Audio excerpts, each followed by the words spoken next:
Lorsque M. Gillenormand habitait la rue Servandoni, il hantait plusieurs salons très bons et très drôles. Quoique bourgeois, M. Gillenormand était reçu. M. Gillenormand venait habituellement accompagné de sa fille et d'un beau petit garçon de 7 ans, blanc, rose, frais, avec des yeux heureux et confiants, lequel n'apparaissait jamais sans entendre toutes les voix bourdonner autour de lui. Qu'il est joli, quel dommage, pauvre enfant. Cet enfant était celui dont nous avons dit un mot tout à l'heure. On l'appelait pauvre enfant parce qu'il avait pour père un brigand de la Loire. Ce brigand de la Loire était ce gendre de M. Gillenormand, dont il a déjà été fait mention, et que M. Gillenormand qualifiait la honte de sa famille. Quelqu'un qui aurait lu les mémoires militaires, les biographies, le moniteur et les bulletins de la Grande Armée aurait pu être frappé d'un nom qui revient assez souvent, le nom de Georges Pontmercy. À Eylau, il était dans le cimetière où l'héroïque capitaine Louis Hugo, oncle de l'auteur de ce livre, soutint seul avec sa compagnie de 83 hommes, pendant 2 heures, tout l'effort de l'armée ennemie. Pontmercy fut un des 3 qui sortirent de ce cimetière vivant. Il fut de Friedland, puis il vit Moscou, puis la Bérésina, puis Lutzen, Bautzen, Dresde, puis Montmirail, Château-Thierry, Craon, les bords de la Marne, les bords de l'Aisne et la redoutable position de Laon. À Waterloo, il était chef d'escadron de cuirassiers dans la brigade du Bois. Ce fut lui qui prit le drapeau du bataillon de Lunebourg. Il vint jeter le drapeau aux pieds de l'empereur. Il était couvert de sang. Il avait reçu, en arrachant le drapeau, un coup de sabre à travers le visage. L'empereur, content, lui cria « Tu es colonel, tu es baron, tu es officier de la Légion d'honneur. » Pontmercy répondit « Sire, je vous remercie pour ma veuve. » 1 heure après, il tombait dans le ravin d'Ohain. Maintenant, qu'était-ce que ce Georges Pontmercy? C'était ce même brigand de la Loire. On a déjà vu quelque chose de son histoire. Après Waterloo, Pontmercy tirait, on s'en souvient, du chemin creux d'Ohain, avait réussi à regagner l'armée et s'était traîné d'ambulance en ambulance jusqu'au cantonnement de la Loire. La Restauration l'avait mis à la demi-solde, puis l'avait envoyé en résidence, c'est-à-dire en surveillance, à Vernon. Il n'avait rien que sa très chétive demi-solde de chef d'escadron. Il avait loué à Vernon la plus petite maison qu'il avait pu trouver. Il y vivait seul. Sous l'Empire, entre 2 guerres, il avait trouvé le temps d'épouser mademoiselle Gillenormand. Le vieux bourgeois, indigné au fond, avait consenti en soupirant et en disant « Les plus grandes familles y sont forcées ». En 1815, madame Pontmercy, femme du reste de tout point admirable, élevée et rare et digne de son mari, était morte, laissant un enfant. Cet enfant eût été la joie du colonel dans sa solitude. Mais l'aïeul avait impérieusement réclamé son petit-fils, déclarant que si on ne le lui donnait pas, il le déshériterait. Le père avait cédé dans l'intérêt du petit. Il était expressément convenu que Pontmercy n'essaierait jamais de voir son fils ni de lui parler, sous peine qu'on le lui rendît chassé et déshérité. Puis, les Gillenormand, pour les Gillenormand, Pontmercy était un pestiféré. Ils entendaient élever l'enfant à leur guise. Le colonel eut tort peut-être d'accepter ces conditions, mais il les subit, croyant bien faire, et ne sacrifier que lui. L'héritage du père Gillenormand était peu de choses, mais l'héritage de mademoiselle Gillenormand aînée était considérable. Cette tante, restée fille, était fort riche du côté maternel, et le fils de sa sœur était son héritier naturel. L'enfant, qui s'appelait Marius, savait qu'il avait un père, mais rien de plus. Personne ne lui en ouvrait la bouche. Pendant qu'il grandissait ainsi, tous les 2 ou 3 mois, le colonel s'échappait, venait furtivement à Paris, comme un repris de justice qui rompt son banc, et allait se poster à Saint-Sulpice, à l'heure où la tante Gillenormand menait Marius à la messe. Là, tremblant que la tante ne se retournât, caché derrière un pilier, immobile, n'osant respirer, il regardait son enfant. 2 fois par an, Marius écrivait à son père des lettres de devoir que sa tante dictait. C'était tout ce que tolérait M. Gillenormand. Et le père répondait des lettres fort tendres, que l'aïeul fourrait dans sa poche, sans les lire. Marius Pontmercy fit comme tous les enfants des études quelconques. Quand il sortit des mains de la tante Gillenormand, son grand-père le confia à un digne professeur de la plus pure innocence classique. Cette jeune âme qui s'ouvrit passa d'une prude à un cuistre. Marius eut ses années de collège, puis il entra à l'école de droit.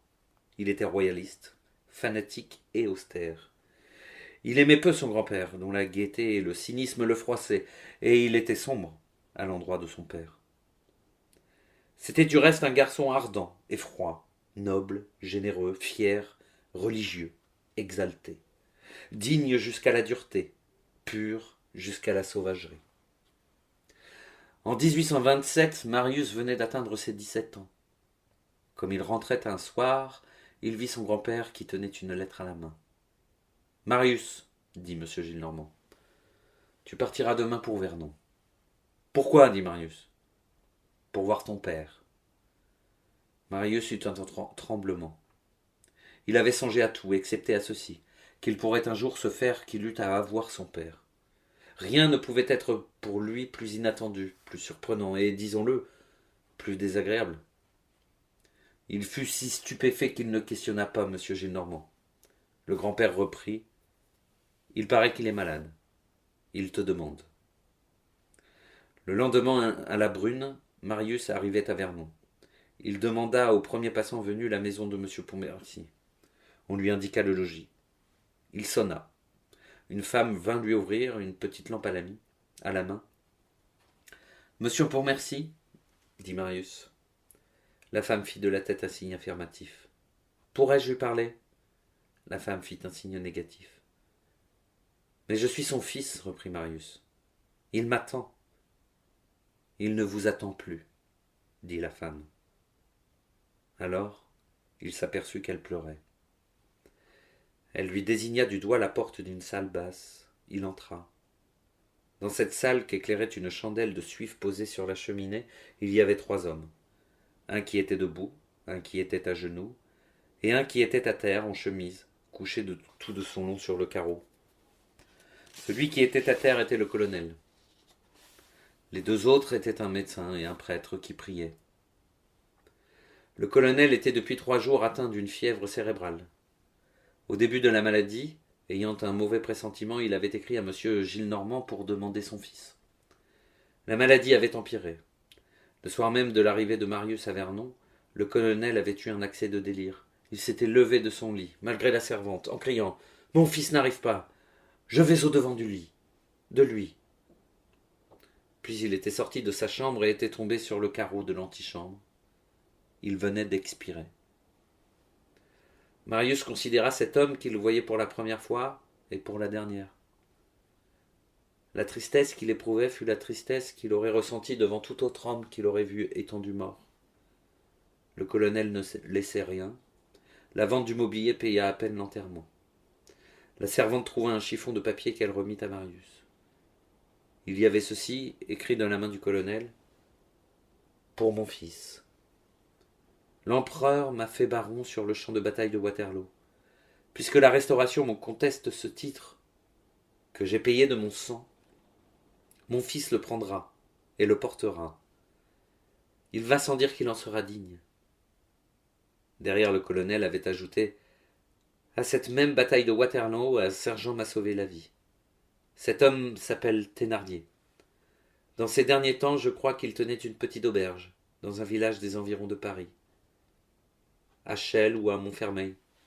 Si mon fils le rencontre, il fera à Thénardier tout le bien qu'il pourra. »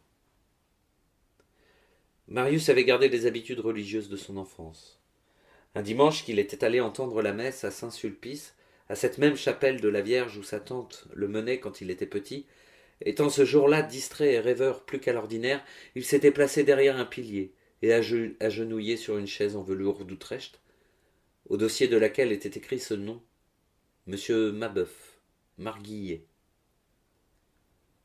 La messe commençait à peine qu'un vieillard se présenta et dit à Marius « Monsieur, c'est ma place. Voyez-vous, je tiens à cette place. Il me semble que la messe y est meilleure.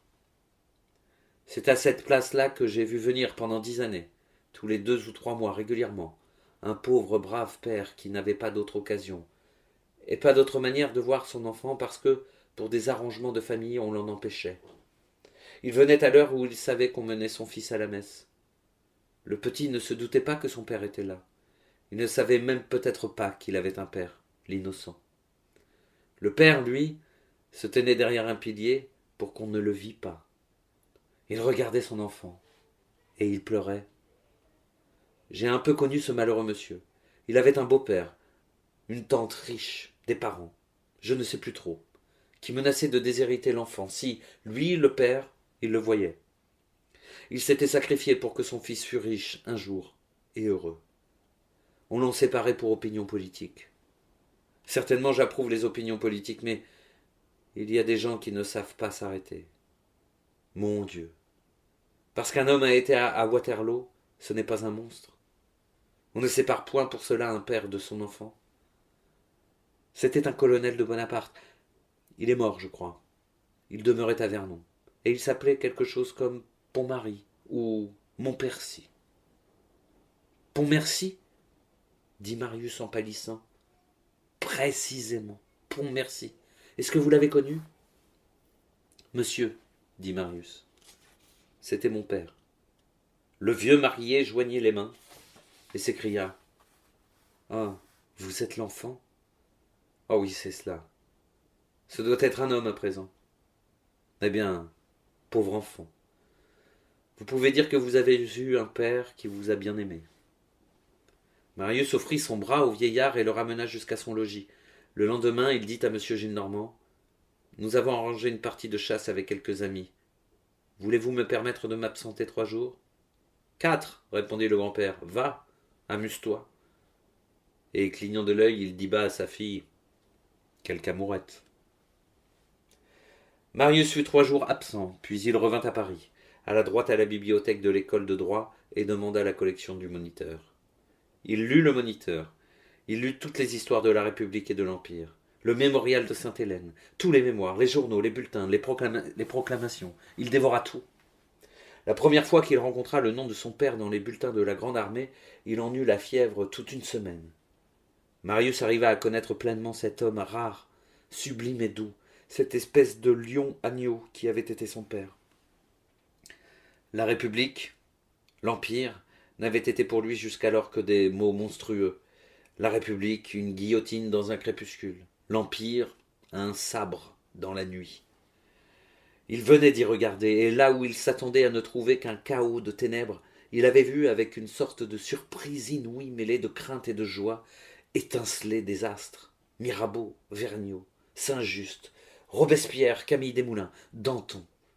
Et se lever un soleil, Napoléon. Il ne savait où il en était. Il reculait, aveuglé de clarté. Peu à peu, l'étonnement passé, il s'accoutuma à ces rayonnements.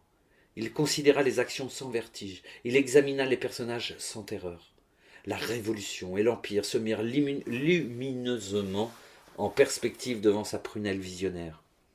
Il vit chacun de ces 2 groupes d'événements et d'hommes se résumer dans 2 faits énormes. La République dans la souveraineté du droit civique, restituée aux masses. L'Empire dans la souveraineté de l'idée française, imposée à l'Europe. Il vit sortir de la Révolution la grande figure du peuple, et de l'Empire la grande figure de la France. Il se déclara dans sa conscience que tout cela avait été bon. De la réhabilitation de son père, il avait naturellement passé à la réhabilitation de Napoléon.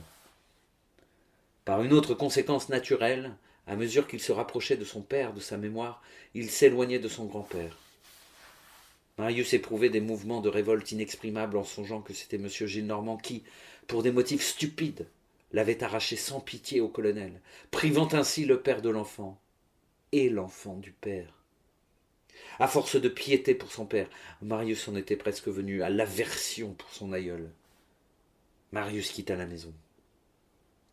Le lendemain, M. Gillenormand dit à sa fille « Vous enverrez tous les 6 mois 60 pistoles à ce buveur de sang, et vous ne m'en parlerez jamais. » Marius s'en était allé, sans dire où il allait, et sans savoir où il allait, avec 30 francs, sa montre, et quelques hardes dans un sac de nuit. Il était monté dans un cabriolet de place, l'avait pris à l'heure et s'était dirigé à tout hasard vers le pays latin. Qu'allait devenir Marius?